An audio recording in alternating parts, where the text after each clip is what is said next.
ఈరోజు ఉమ్మడి అనంతపురం జిల్లా అంతా కూడా జేసీ ప్రభాకర్ రెడ్డి గారు మాట్లాడుతుండే మాటలకు ప్రజలే అసహించుకుంటున్నారు. అయ్యా ప్రభాకర్ రెడ్డి గారు, మీరు గతంలో మున్సిపల్ చైర్మన్ చేసిండవచ్చు, ఎమ్మెల్యేగా చేసిండవచ్చు, కానీ మీరు ప్రజల చేత ఎన్నుకోబడిన ఒక లీడర్ అని మర్చిపోయి ఈరోజు అసభ్య పదజాలాలతో ప్రజలే మీ మాటలు చూసి చీకొట్టే రోజులు కూడా దగ్గరలో ఉన్నాయని గుర్తు చేస్తున్నాం. మీరు ప్రజాప్రతినిధే కదా, మీ కొడుకు ఈరోజు ఎమ్మెల్యే, మీరు మాజీ చైర్మన్, మీ కూటమి ప్రభుత్వం ఉంది. ప్రభుత్వ పరంగా చట్టపరంగా మీరు ఏ నిర్ణయాలైనా తీసుకోవచ్చు, కానీ మీరు ఒక వ్యక్తిగతంగా ఇక్కడ రాజకీయాలు కాదు మీరు చేస్తూ ఉండేది, ఒక వ్యక్తిని ద్వేషిస్తున్నారు. మీకు 30-40 సంవత్సరాల అనుభవం ఉండి మీలాంటి నాయకులను ఆదర్శంగా తీసుకునే యువత చాలామంది ఉన్నారు.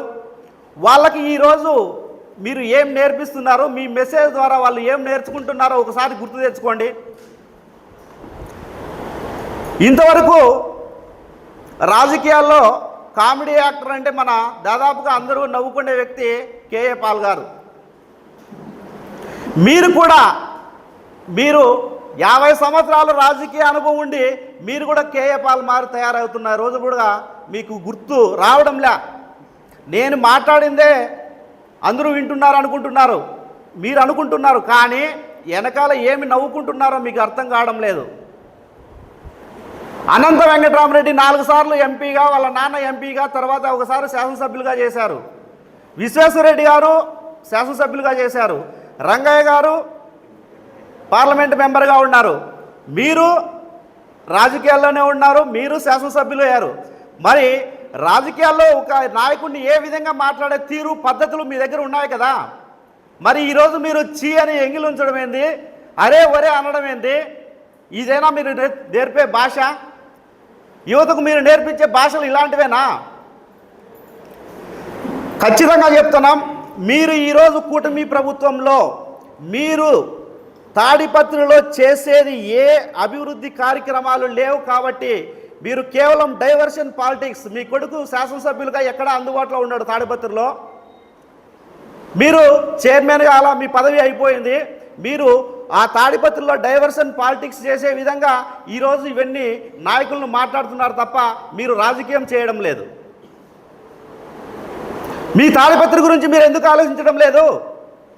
మీ తాడిపత్రి ఈరోజు పరిశ్రమలకు అనువైన నియోజకవర్గం, ఎన్ని పరిశ్రమలైనా రావచ్చు. మరి ఎన్ని పరిశ్రమలు తెచ్చారు మీరు తాడిపత్రికి ఈ 2 సంవత్సరాల కాలంలో? ఎంతమంది యువతకి ఉద్యోగాలు కల్పించారు? ఎన్ని కాలువలు వేశారు? ఎన్ని రోడ్లు వేశారు? మరి వీటిపైన మీరు ఎందుకు దృష్టి పెట్టడం లేదు? కేవలం 2 సంవత్సరాల నుండి కూటమి ప్రభుత్వం వచ్చిన నుంచి ఒక పెద్దారెడ్డి అన్న వ్యక్తి మాత్రమే కనపడుతున్నారు తప్ప మీరు తాడిపత్రిలో అభివృద్ధి పైన ఏ రోజు కూడా దృష్టి పెట్టడం లేదు.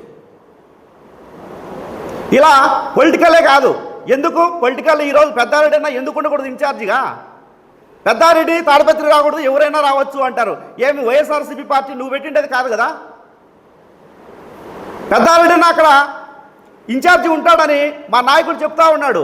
ఆయన కోసం జిల్లా అధ్యక్షుడు అనంత వెంకటరామరెడ్డి, వైఎస్ఆర్సీపీ పార్టీ ఉండే నాయకులు కానీ కార్యకర్తలు కానీ ఎవరైనా కానీ పోరాటం చేస్తారు. మీరెవరు చెప్పడానికి?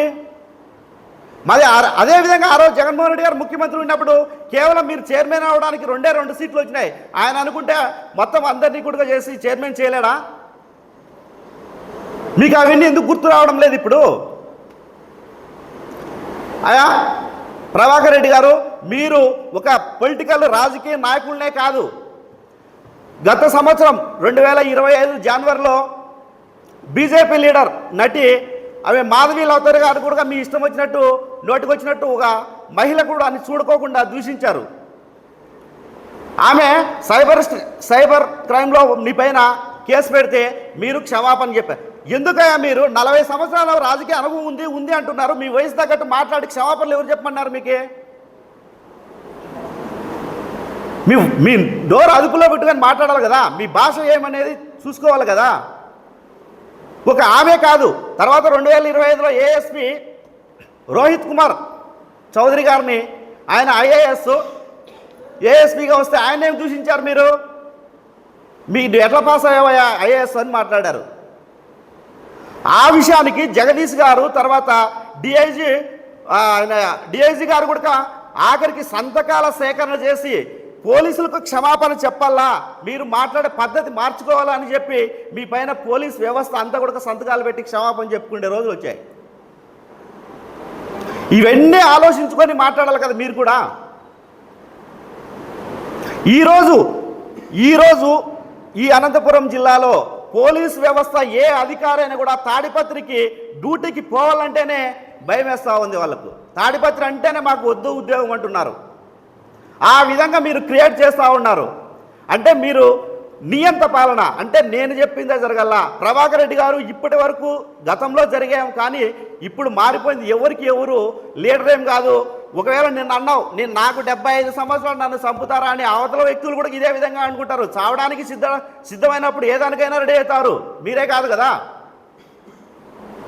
కాబట్టి పోలీస్ వ్యవస్థ కానీ రాజకీయ నాయకులు కానీ మీ మాట అంటేనే ఏ విధంగా మాట్లాడుతున్నారో ఒకసారి గుర్తు తెచ్చుకోండి. మీరేమో గొప్పగా చెప్పుకుతున్నారు, నీ శాసనసభ్యుడు ఉన్నప్పుడు నా మున్సిపల్ ఆఫీస్ను నేను ఇండియాలోనే నెంబర్ 1 చేశానని. అది నువ్వు అనుకుంటున్నావు అంతే. అన్ని మున్సిపల్ ఆఫీసులు సేమ్ అట్లే ఉన్నాయి, నువ్వు ఒకటే కాదు. అనంతపురంలో కూడా గతంలో మా మేయర్ గారు కానీ అనంత వెంకటరామరెడ్డి కానీ అభివృద్ధి చేసిన, ఈరోజు నువ్వు తాడిపత్రి నుంచి 10 వెహికల్లో గుయ్యి వస్తావు, ఆయన వేసిన రోడ్లోనే వస్తున్నావు నువ్వు. అది కనపడలేదు అభివృద్ధి? నువ్వేమన్నా అనంతపురంకి వచ్చి నువ్వేమన్నా అభివృద్ధి చేసావా? ఎప్పుడు లేని విధంగా 1300 కోట్ల అభివృద్ధి ఒక అనంత వెంకటరామరెడ్డి గారు శాసనసభ్యులు ఉన్నప్పుడే జరిగిందనేది గుర్తుపెట్టుకోండి. అన్నీ తెలుసు మీకే. గతంలో 2019కి ముందు అనంతపూర్ టౌన్ ఏ విధంగా ఉంది, 2019 తర్వాత ఏ విధంగా ఉన్నాయి రోడ్లు కానీ కాలువలు కానీ అన్నీ కూడా మీకు తెలుసు. కానీ మీరు అది మతిస్థిమితం అయినారో మీకు తెలియదు, కానీ అలా మాట్లాడుతూ ఉన్నారు. కాబట్టి ప్రభాకర్ రెడ్డి గారు, మీరు ఈ విధంగా కానీ మాట్లాడితే వైసీపీ కార్యకర్త ప్రతి ఒక్కరు కూడా మీ పైన కూడా తాడిపత్రికి వచ్చి ధర్నాలు చేయడానికి ఏం పెద్ద సమస్య ఏం కాదు. మహా అంటే 2 కేసులు పెడతావు, లేకపోతే 2-3 చంపుతావేమో తెలియదు, కానీ తెగిస్తే ఎక్కడి వరకైనా కూడా మేము కూడా సిద్ధంగా ఉన్నాం. కాబట్టి మీరు వయసులో పెద్దవాళ్ళు, మీ భాష మార్చుకోండి. రాబోయే తరానికి ఒక మంచి మెసేజ్ ఇవ్వండి. మిమ్మల్ని చూసుకొని మీ అడుగుజాడల్లో నాయకులు ఏ విధంగా ఎలా ప్రవర్తించాలా అవి నేర్పియండి తప్ప 24 గంటలు పెద్దారెడ్డి పైన, అనంత వెంకటరామరెడ్డి పైన, వైసీపీ నాయకుల పైన మీ ఇష్టం వచ్చిన భాషతో మాట్లాడితే ఇక్కడ ఊరుకుండే వాళ్ళు ఎవరు లేరని కూడా గుర్తు చేస్తున్నాం.